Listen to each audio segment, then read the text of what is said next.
everyone. Welcome to the Horizon of Hope. We are in our 5th episode discussing strategies for walking through the valley of death. I thought this would be our last episode. However, if I put all the materials into this episode, it would be rather a long episode. You have been already generous to me, listening and commenting and giving me feedback. So I don't want to take too much of your time in a week. So we'll do one more episode. And in that episode, I also want to share when and how we can sense that it is time to get out of the valley. So, valley means change, time of transition. The time of transition happened because of our own sins, that we failed, we've been reckless, we have made some poor choices. So from the first stage in life where we try to create an identity, we tumbling to the valley, a place of change. And it is a place of shame, anger, fear, loneliness, isolation. Now, how do we survive in this valley and define this valley as a time of healing and a time of change? So that is the strategies we are discussing. And our first strategy was to create an arc, deliberately cutting down a lot of our contacts and creating a space that we are able to attend to our own needs. Second is to find a story from the Bible that we can connect with and find meaning for the time we go through the valley, the time of our change. And the third one is to, even if everyone is against us, we will never be against us. We become our own best friend.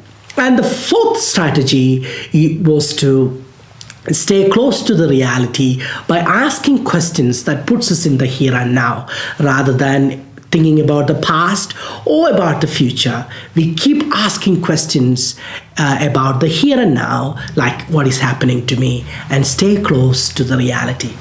And the fifth strategy that I would like to share with you is, do not self-medicate while you are in the valley, but rather we are allowed to distract ourselves. So while we are in the valley, we are not self-medicating us, but we are allowed to distract ourselves. And this needs a bit of explanation. There is a question while we go through this deliberate arc that we cut down contacts. We are in the valley. It's a painful time of change. Where do we belong? There's a question there.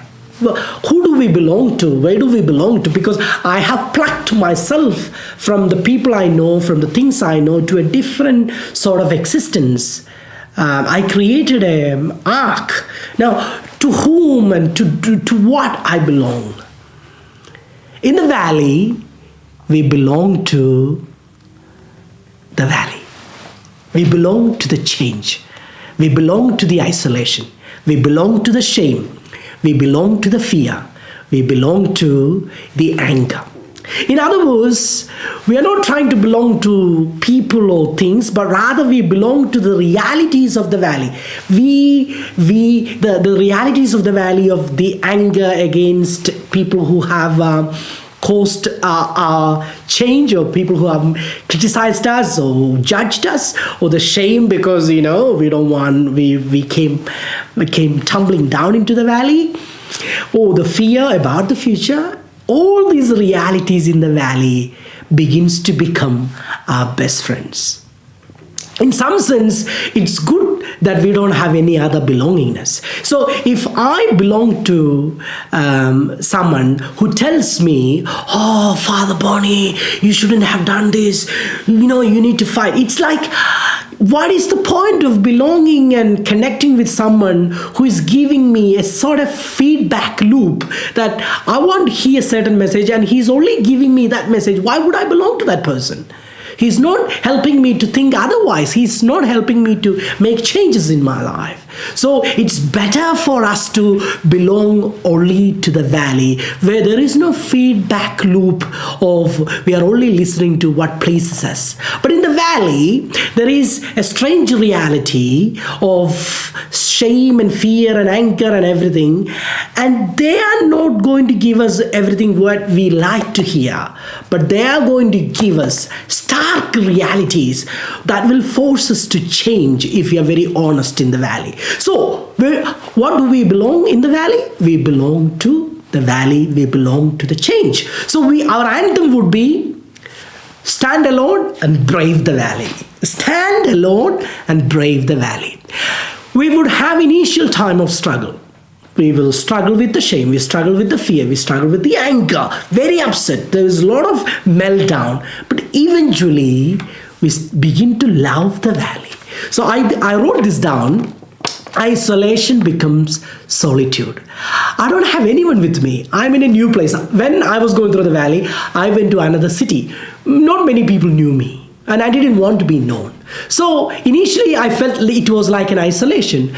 But the time I accepted the time of change and the valley, the isolation begins to be a solitude.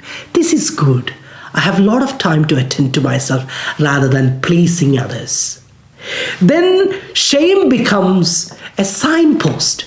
Every time I become aware of a shame or a memory kind of brings me shame, a person I see brings me shame, a person I meet and talk to brings me shame, it kind of helps me to know, oh, what is going on with me? It becomes a signpost.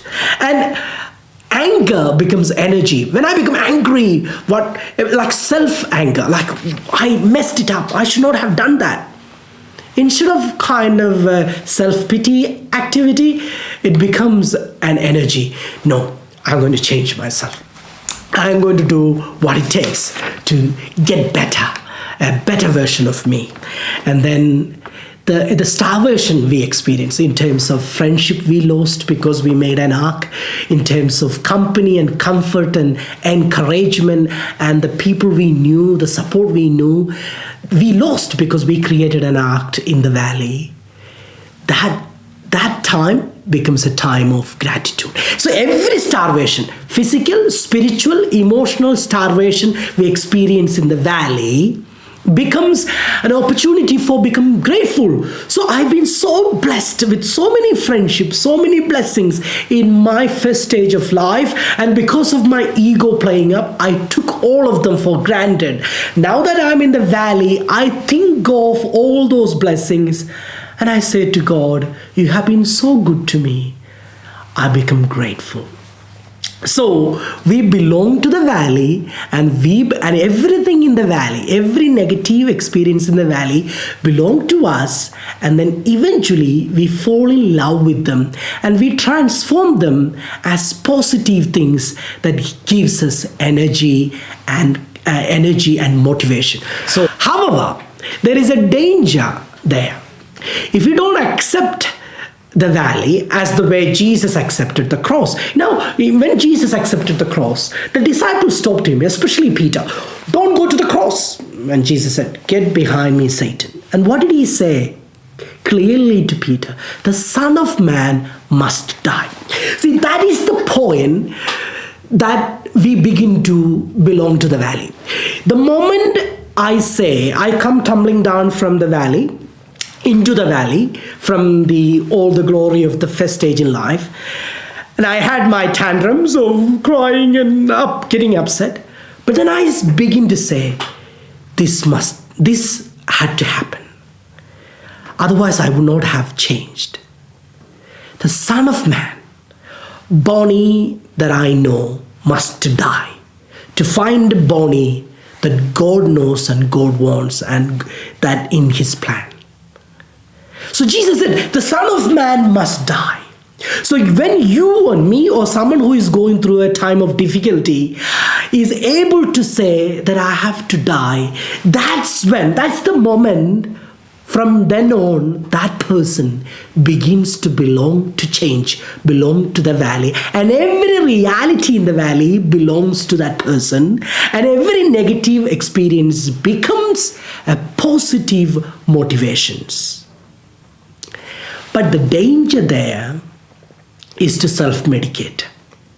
One way is to get into addiction, like alcohol addiction, substance abuse, because we don't want to accept, because we haven't accepted that I have to die to rise. So what I do, everything in the valley is making me quite anxious and upset, and I just want to kill the pain, self-medicate. So alcohol, substance abuse, and then another kind of self-medication is the anger. Instead of anger becoming energy for change, the anger is that everyone who caused me trouble in my first stage in life, and which made me tumbling down, and everyone who criticized me, my psychologist who assessed me wrongly, or my wife who has been accusing me, not allowing me to see the children, or my community who isolated me, now I'm going to conspire against them. I'm going to gossip about them, I'm going to call them, I'm going to stalk them, I'm going to stalk my wife, take pictures of her, and I'm going to really bully her. I'm going to post things about my wife on Facebook and Instagram, let other people know she's been messing with someone else. That's why I had a fight with her. Now look at me, I got an AVO against me, I'm in the valley. So I'm going to show that I'm going to mess up her life. Now that is also a self-medication. I am entertaining myself in unhealthy anger, and I'm not accepting the fact that there is something that needs to die within me. So that's the self-medication. However, in the valley, we can distract ourselves. So in order to survive the valley, we need to distract ourselves. Now, how do we distract ourselves? In the valley, even though we created an arc, cutting down our contacts, we will be, in my experience, we will be able to have two groups of friends. Now, the first group of friends is the friends we will have when we find ourselves in a new place. So in my case, when I went to the valley, I had to go somewhere else. I moved to a different city to study. While I was studying, I met a lot of university students who had no clue about me. They didn't know I was a priest or anything, but I was going through a difficult time of change, and I didn't let them know what I was, who I was. I was just another student. Now, those friends become my distraction. I went out with them, I went for walks with them, sometimes they had house parties, I joined that, I had fun with them. Like very good time of friendship, and they have no idea who I was, what was my first half of life, who was I in the first mountain. They had no idea. So that group of friends we need. It's a healthy distraction for us. Then God will give us a second group of friends, and this is very important. When we come to the valley, we will come to know who are our real friends. In my experience as a priest, many people searched, they were looking for me to give talks and preachings and everything. When I went through a crisis, they stopped calling me. Some people stopped calling me because they didn't want to embarrass me. They didn't want to bring shame to me. Some people thought, Bonnie's not available, let's find someone else. I'm not indispensable. That is another reality I found, that I'm not indispensable. They can easily replace me. Anyone can be easily replaced. So some group of friends are like that. They look for someone else. But then there is other group of friends. They will chase you. And I had some friends like that. They chose me, especially two friends who chose me, chased me, and they came to the valley where I was in the anonymous place. They wanted to see what I was going through. They wanted to spend some time with me. They wanted to take me out for a walk. And that's why we read in Proverbs chapter 17:17. There are friends, then there are brothers and sisters who travel with you in your adversity. So I had two friends who became my brother and my sister because they traveled with me in my adversity, and I felt very seen. Like it's the image of Mother Mary in the Passion of Christ movie when Jesus is carrying the cross. Mary, you can see Mary is actually moving through the crowd, looking at Jesus as he carries the cross. And to me, it's a very big consolation. It's almost like Mary is saying to Jesus, I see you. I see you carrying the cross. I see you going through the pain. So these two set of friends, one is a set of friends who have no idea about who I was in the first stage, and I just party with them. It's a healthy distraction. The second group of friends is those people, even though I decided to cut those people away, they chase, because it's not because what I did for them or what I have done for them in the first half. They just love me for who I was. And that's how we find true friends who becomes our family. Self-medication is possible in the valley. There's a song I quite like. The lyrics goes like this. I tried to drink it away. I tried to dance it away. I tried to keep myself busy. I ran around in circles. I slept it away. I sexed it away. I read it away. But it never went away.